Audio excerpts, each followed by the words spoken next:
Last week, one critic in London compared it to a dry, rasping cough. My name is Arthur Greenleaf Holmes, and I am a poet, so they say. Some of my things happen to rhyme. I suppose that's really all the criteria that they need. And I'm inviting you to my show under full knowledge that some of you are going to leave this show, quite possibly with one hand over your mouth while you run for the bathroom. That's all right with me. In fact, I take it as a compliment. The highest form of compliment is running off to expectorate. But if you do leave the show, I just want you to know that I won't blame you for that. I won't even mock you for leaving the show. Let's put it that way. I won't mock you for leaving the show. I will honor you. We will all honor you for leaving the show. We will applaud you no less enthusiastically than this purple-headed inbred with funny ears. No, I didn't mean to say that. No, we will applaud you very enthusiastically because by leaving the show, you've shown better judgment than the rest of us. And more to the point, by leaving the show, you've restored some measure of dignity to this godforsaken festival. And I call this a godforsaken festival because about 20 minutes ago, I put down a down payment on a turkey leg. Are we all in agreement? Aye.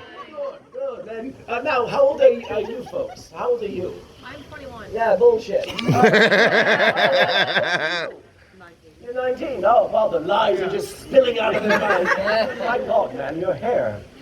My hair? It's perfect. Thank you. Work on it. All right. Let's do a poem, shall we? Ooh, we like poetry. That's a snort. It was already a snort. I haven't done anything in the show. It was already a snort. That is 4 snorts on the day. These are snorts, by the way. These are queefs. That should make the queefs the pink one.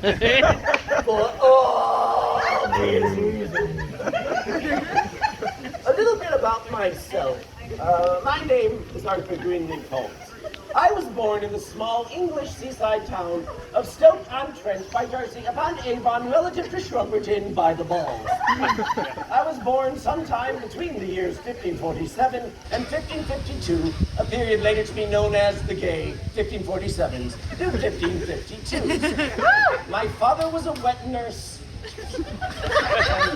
My poor mother died shortly after giving birth to me, when the umbilical cord became wrapped around her own neck. I had a younger brother, Edmund, who lived a very fruitful life, right up until the point that he was eaten by a German debate team. Most of my earliest poetry, of what the scholars called the juvenilia, took the form of flower odes and lamentations upon what was to prove to be an extremely late arriving puberty. In fact, my testicles failed to descend until I was 32 years old. Here then is one of the first poems that I ever wrote. Ever wrote. And it is called, what the hell is this poem called?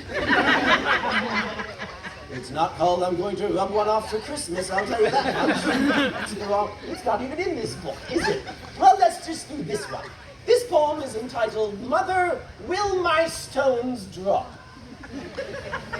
Which strikes me as being thematically consistent with where the front row right over here is. I would like to recite this poem in the original prepubescent voice.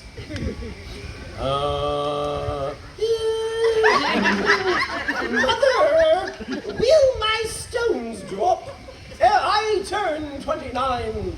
I tire of this empty sack against my hairless thigh. And when will I awaken to find my mattress wet? It's happened to the other boys, but I've not known it yet. And will my wanker bolden and shed its pinkish skin?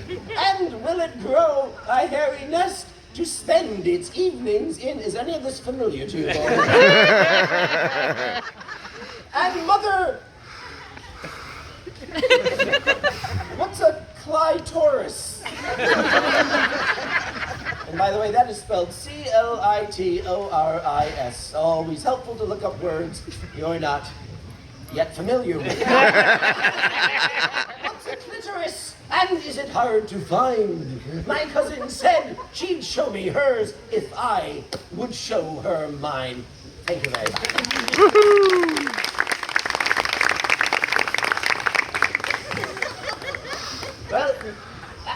warm her up or now?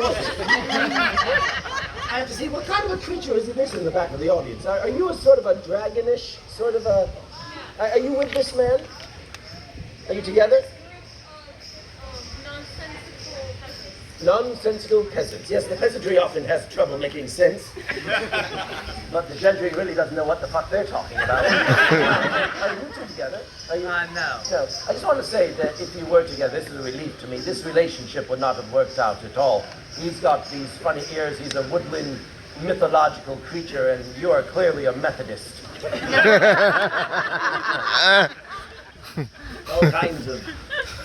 and you with the purple hair, I have to revisit this because you've inspired me to write a poem entitled Ode to the Unfortunate Side Effects of Oral Sex with My Little Pony.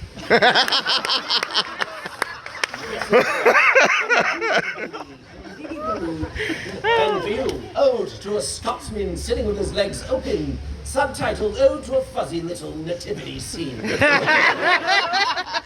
An ode to a woman who turned around to look at a Scotsman sitting with his legs. Are you two together? Are you married? Our wedding anniversary. It's your wedding anniversary. You came here. Who's in charge of that?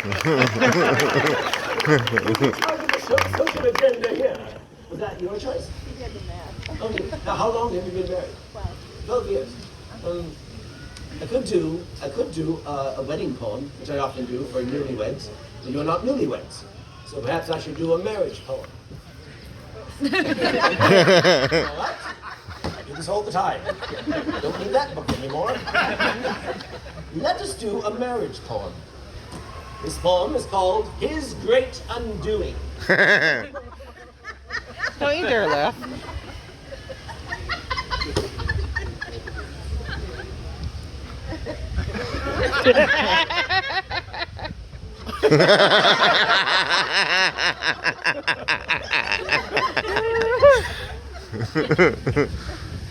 Quoth Samuel McGee to Delia, his wife, "Your ornery tart, won't you lay down the knife?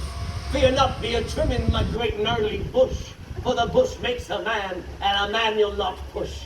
I've an acre of thicket that spreads o'er me nubs. I've a black forest ham that looms in the shrubs. And if you don't like it, there's plenty who do. You're sure of a woman, you vex me anew." Quoth Delia, his wife, "Go off with you then. It's your lass in the town and she'll have you again. It's too great a bush. It clogs at my throat. I have to drop breadcrumbs to find my way out." It's musty and mildewy and reeking of skunk. It's seepy and weepy and matted with spunk. Yet atop your dim head you'd be bald as an egg. If you walked upside down, I might take you to bed. You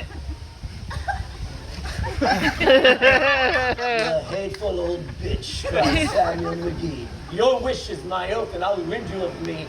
And he dashed to the stable to saddle his mare, but she pinched as he turned and procured but a hair, a single black hair from his backside that fled, and she pinned the lone hair to the foot of her bed.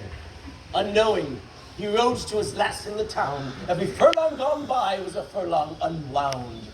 And reaching his mark, he sprang to the door. "Ahoy, little wench! Aye, you saucy young whore! I've a hogshead for thee, and a hector about." And he pulled down his breeches. But what petered out? But a wee shrunken piglet, pink, nude, and blind, blinked at the lady, and the lady declined. "Get that bald little wiggler on back to your mate. If it's nudeness I crave, then I'd straddle your pate." So humbled, he mounted his dutiful mare, and he plodded on home while he gathered his hair in a great twining spool over meadow and heath, till he stood before Delia, flossing her teeth. No. "Well, look who's come back. You look a mite thin." She put up the back of her hair with a pin, and seizing his bundle, she rose from the bed, and she plopped the great bush on his sorrowful head. "Much better," cried she. "There's my black forest ham. Now get in this bed, you great fool of a man."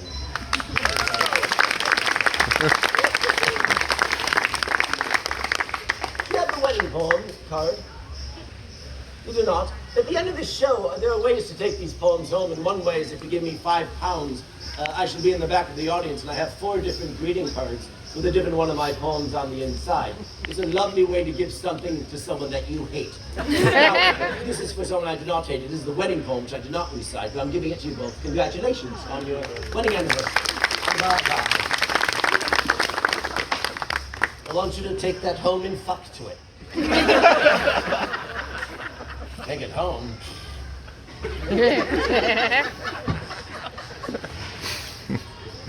Poets often use language to try to arrive at a deeper, more elusive truth, as that last poem just failed to demonstrate to you. Whereas advertisers and politicians often use language to distort the truth. In the case of advertising, sometimes it's more beneficial to not be precise with your language.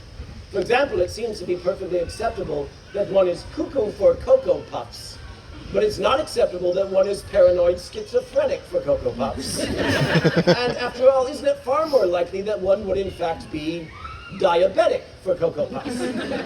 Nevertheless, it is sometimes intimidating to read a modern poem, especially a modern day poem, in which the language is a little bit elusive. Some poetry intimidates people, and I understand that. Some poetry takes a long time to get to understand.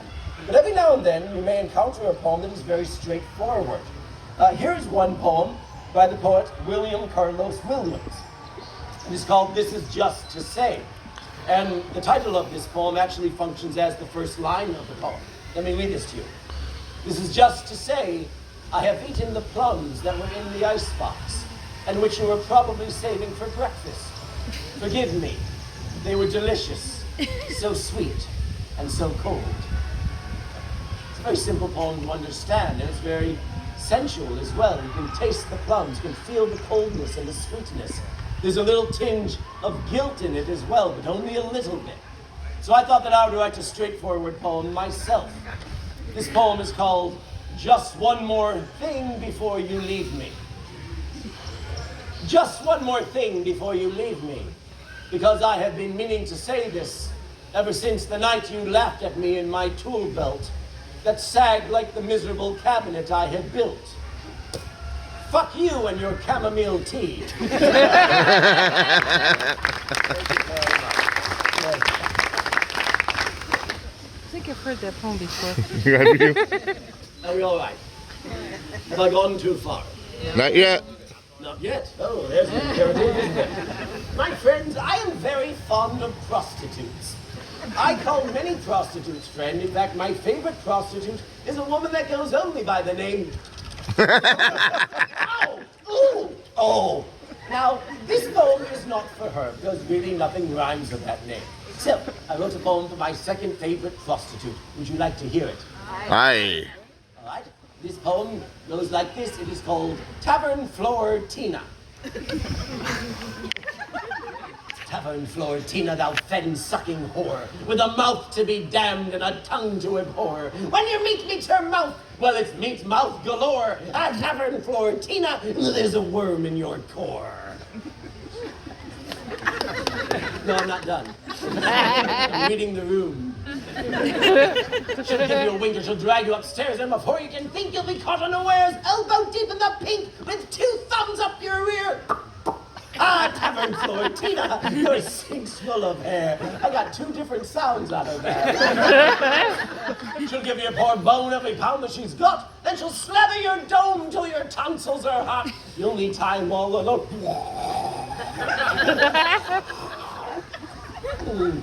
Just to burp up the clot. Oh, applaud that woman. She's right there. Applaud that woman. Applaud her.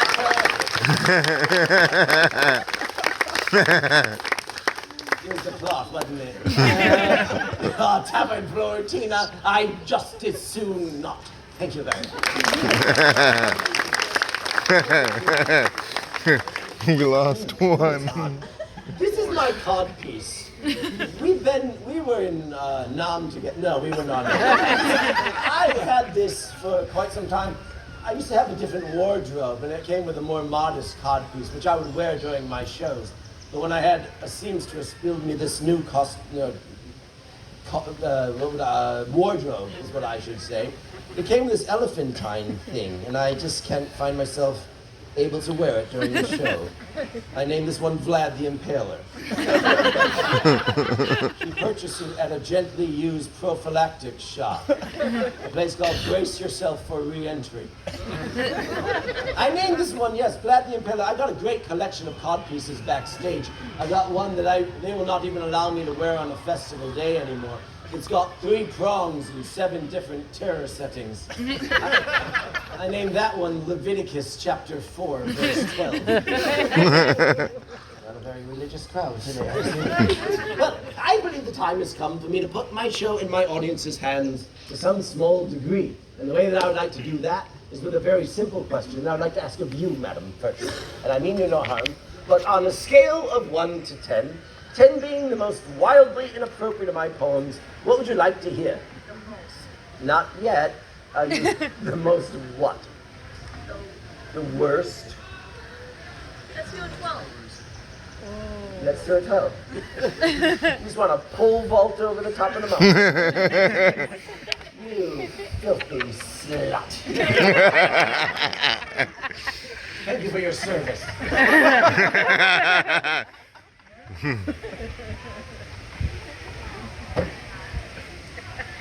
What about a coming-of-age poem?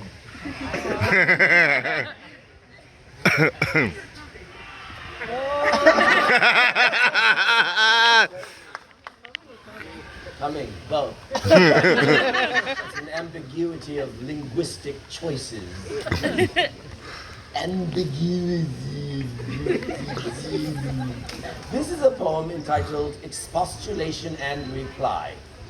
And it is a coming-of-age poem. Yes, coming and coming. Here we go.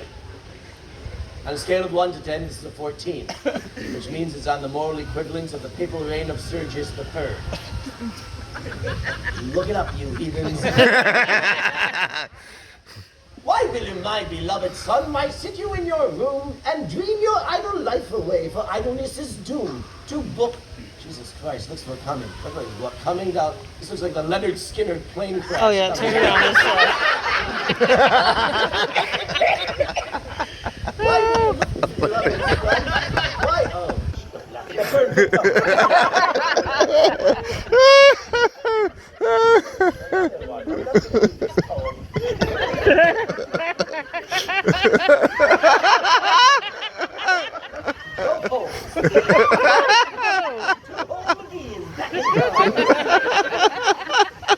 Why did my be? Oh, Jesus Christ. Because I could not stop for death, he kindly stopped for me. That's Emily Dickinson. Why, William? Why am I angry? Why, William, my beloved son? Why, can I get you something, sir? A lozenge? You have a terribly sore throat. Sunscreen. Salve, sunscreen, potato peeler. My beloved son, why sit you in your room and dream your idle life away, for idleness is doom to book, and drink you well, mead of finer things. Let science be thy shepherd, and bid reason be thy king. Why think you, dearest father, that I sit in idle thought? For there are things not written which a young man must be taught. The sparrow warbles at my sill, the lilac shows her flower, and nature bids us hearken to the lessons of the hour. And though I love you dearly, and I crave your sound direction, yet leave my doorstep, father, for you're killing my erection.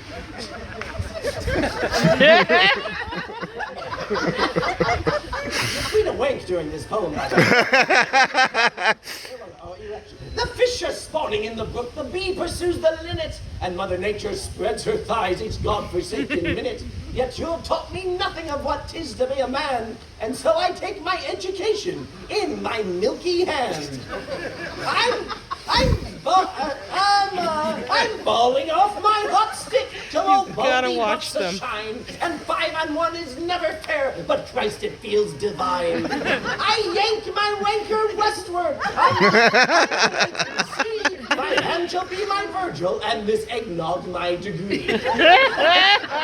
It's all right. That's a Dante's Inferno reference, so it's acceptable. And damn you, father, straight to hell, since gentle mother died. You took a younger wife, and I can't keep my ball stick dry. She's curvy, lean, and leggy, neither corpulent nor stubby. And when she wears that corset, I can't help but chubby. This morning I came down the stairs and found her bending o'er. I wish to grab those juicy bogs and make my mommy sore. Are you alright? Are you alright? Are you alright? Yes. I want to fuck my mother. Are we alright? Are we alright? What the hell is wrong with me? Those Brazilian leather pancakes are the breakfast that I need. That would be a great place. The Brazilian House of Pancakes. And, I've got 2 melons in my... Who wrote this crap? I've got 2 melons in my room. I have one for the breast, and with the other bore a hole and put it to the test. I will not come to dinner night. I've other plans besides. I'm screwing Melon Mommy, and I'm thinking of your bride. Are we all right? William, you impudent wretch, I'll beat you to your bloody. Withdraw you from that melon and come right away to study. Now, boys, when you fornicate a melon, it doesn't really make that popping sound. It's too viscous of a fruit. It's more of a sloshy. That's what you can expect from fornicating a melon, but it won't make the popping sound. Look at the dude in the blue shirt. Poets are nothing if not honest. Now, a turnip has a drier throat.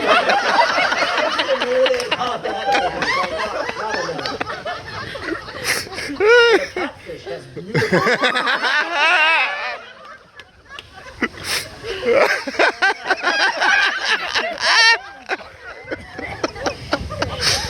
What the fuck?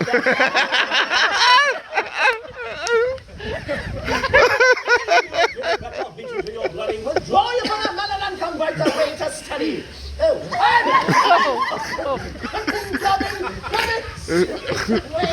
I'm coming with my melons, and I'll come twice more.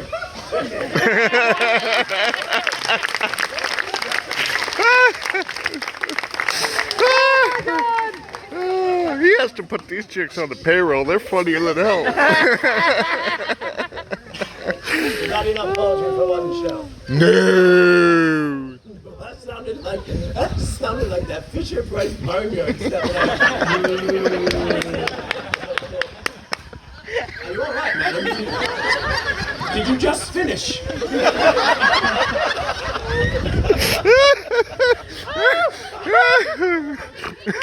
There's some very odd noises coming from this audience right now.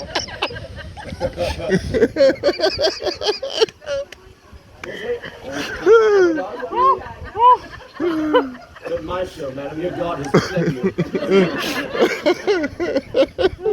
Oh, they blew up a lesbian. Laugh at that. We don't applaud these things. We need them. We need the things we can get. We need them to run for office is what we need. Oh. Applause on that one. Steve. What are you trying to do? Out of a gourd. Steve's a pussy.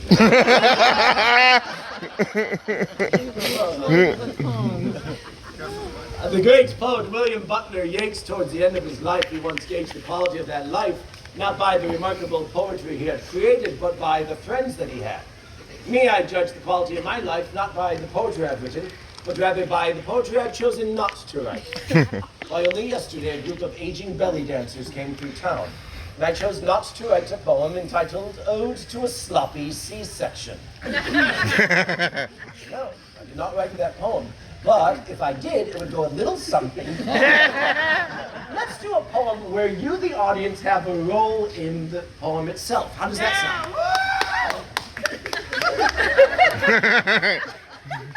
Well, the inbred section is off the end. You don't know what your job is in this poem, because the title of the poem tells you what your role is itself. This poem is entitled, Stop Me When You Think You Know Where This Is Going.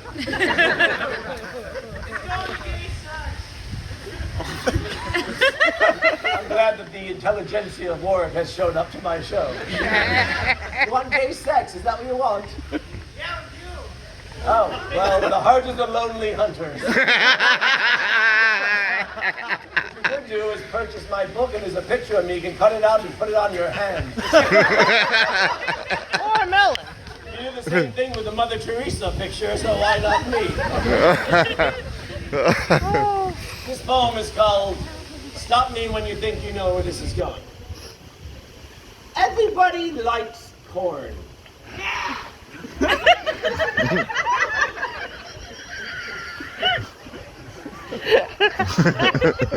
in the audience is wearing a push-up thong? Everybody likes corn. Everybody likes holes. Please stop me. Let's do another poem. Aw, boo. Okay, this is also called Stop Me When You Think You Know Where This Is Going. I enjoy tea, especially when it's served in bags. Stop. Thank you very much. All right, Oh, It's God, time. that's hilarious. it's time for me to place this show in my audience's hands. Not all of them, but some of them. I am going to place this show in the hands of those in the audience with a frontal lobe, and I'm going to ask you, madam. Yeah! You just be quiet and think about the Lord Jesus Christ. Madam, on a scale, and I mean you no harm, but on a scale of 1 to 10, 10 being the most wildly inappropriate of my poems, what would you like to hear? Go all in. I'm certain you want to go all in. Oh, look at this, an auction has broken out. Did you say that? Did you say 15? Look, I will not negotiate with terrorists. But I will do a 20. 25. I would like to end the show on this poem, but before I do this last poem, I do want to say thank you very much for coming to it. I always looked at this show as a great improbability.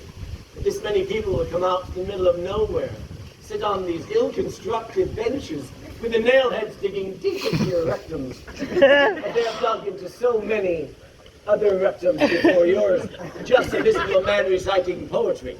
A few years ago, I didn't have a stage show, so I had to stand out in those meadows asking the passers-by if they wanted to hear a poem. And they did not.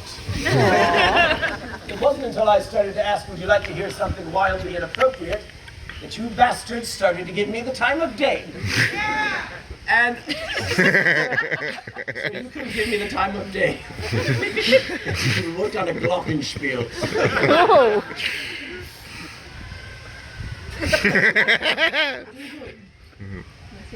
Messing with your nails? Oh, some more. Would you like to switch places? I would like to check my nails while you deal with that motherfucker. You know, you inspire me to give a little lesson about language, and that lesson is the following thing. I find it interesting that whenever there's a new invention, and it's a two-word or two-syllable invention, we tend to stress the second word or syllable. For example, if I can be a little bit anachronistic here, when they first were invented, people referred to them as cellular phones. But now as we become familiar with them, they are shortened and they become cell phones. The first syllable is stressed. The automobile was often referred to as the automobile.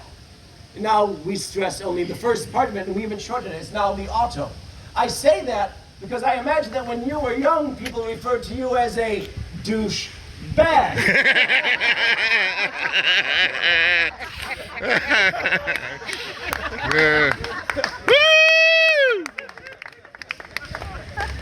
Never, ever fuck with a poet. This poem is called The Heartside Conversation. I only ask to give this poem a few verses to warm up, and if at any point during the recital of this poem, if you find it's too much or I've gone too far, well, I don't know how to end that sentence. Are you still speaking? Are you still trying to convince yourself that people find you interesting? Keep talking. You're great for my career. Where go you, my father? Good father, where now? You taste by the door and you furrow your brow. Good son, I go nowhere. I stay here with thee. I thought I heard voices and got up to see. But father, sweet father, you smell of cologne. Your button is washed and your mustache is combed. You glance at your watch and you pull at your beard. Where go you, my father? Why stay you not here? We, daughter of mine, why speak you this way? I'll soon go to sleep, for I've had a long day. I'm not going out. I stay here instead. Now please, my good children, repair you to bed. Oh, husband of mine, where go you, my love? You've saddled the horse and put on your gloves. What business should take you away from our home? Tell us, dear husband, what bids thee to roam? God damn it to hell. If you must know the truth, I'm off to the whorehouse to pump me a few. I'm hard as a millstone, but what do you care? You've not flashed that yam hole in over a year. Oh, it's quiet. It's awfully quiet right now. You notice the horse and my gloves and my watch, but you don't seem to notice this bulge in my crotch.